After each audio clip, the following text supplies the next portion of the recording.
টান টান এক উত্তেজনাপূর্ণ মুহূর্ত পার করছে বাংলাদেশ ও বিশ্ব ক্রিকেটের সম্পর্ক। উগ্র হিন্দুত্ববাদীদের চাপে আইপিএল থেকে বাদ দেওয়া হয়েছে বাংলাদেশি পেসার মুস্তাফিজুর রহমানকে।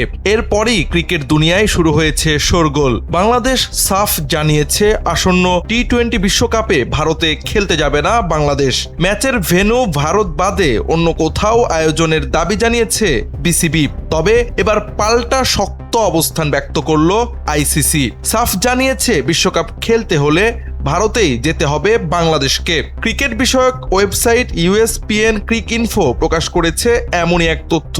ক্রিকইনফোর দাবি, আইসিসি ও বাংলাদেশ ক্রিকেট বোর্ডের মধ্যে গতকাল এক ভার্চুয়াল বৈঠক হয়েছে।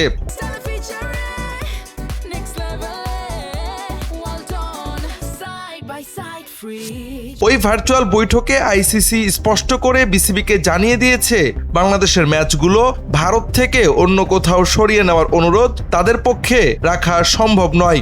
আইসিসির পক্ষ থেকে আরও জানানো হয়েছে বিশ্বকাপ খেলতে হলে বাংলাদেশকে ভারতেই যেতে হবে, না গেলে পয়েন্ট হারানোর ঝুঁকি থাকবে। তবে বিসিবির দাবি ভিন্ন। তাদের ভাষ্য, আইসিসি এমন কোনো চূড়ান্ত বার্তা বা আলটিমেটাম দেয়নি। যদিও এই বৈঠকের ফলাফল নিয়ে এখন পর্যন্ত আইসিসি বা বিসিবি কোনো পক্ষই কোনো আনুষ্ঠানিক বিবৃতি দেয়নি। তবে বিশেষজ্ঞরা বলছেন, ক্রিকইনফোর দাবি যদি সত্যি হয় তাহলে বাংলাদেশের জন্য অপেক্ষা করছে এক নিদারুণ বাস্তবতা। নিজেদের সিদ্ধান্তে অটুট থেকে ভারতে যদি না যায় বাংলাদেশ ক্রিকেট টিম, তবে তা বিশ্ব ক্রিকেটে বাংলাদেশের জন্য এক ঝুঁকিপূর্ণ সিদ্ধান্ত হতে পারে। অন্যদিকে মানসম্মান জলাঞ্জলি দিয়ে ভারতেই খেলতে যাওয়া হবে এক কূটনৈতিক পরাজয়।